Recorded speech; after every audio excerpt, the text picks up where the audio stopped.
Et Libreville, la capitale gabonaise, accueille dès demain et ce jusqu'au 22 juin prochain la première réunion des responsables nationaux du programme de lutte contre les maladies tropicales négligées. À cet effet, les responsables de l'OMS sont déjà à pied d'œuvre pour le bon déroulement de ces assises, nous dit Césarine Andem.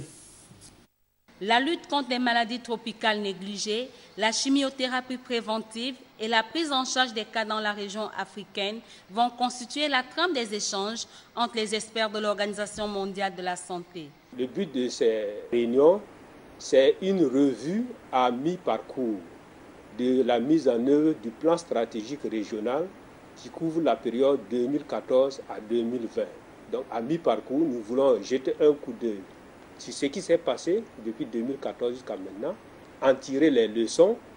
Sur 1 milliard de personnes vivant dans les zones à risque dans le monde, près de 400 millions d'Africains vivent dans les milieux précaires.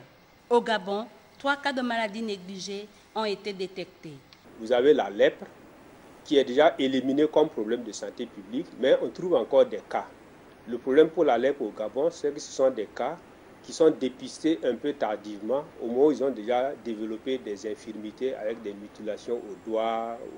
Nous avons aussi l'ulcère de Buruli, qu'on trouve essentiellement dans la région du centre, autour de Lambaréné, qui est le principal foyer de l'ulcère de Buruli. L'ulcère de Buruli, c'est une maladie tropicale négligée qui se manifeste par des ulcères, sont des plaies qui ont tendance à s'agrandir et devenir des grandes plaies si elles ne sont pas prises en charge.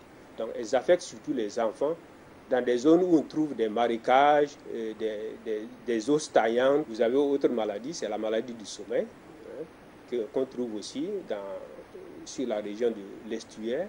Pendant 3 jours, ces spécialistes en la matière plancheront sur 11 maladies dites négligées, dont sont victimes les pays en voie de développement.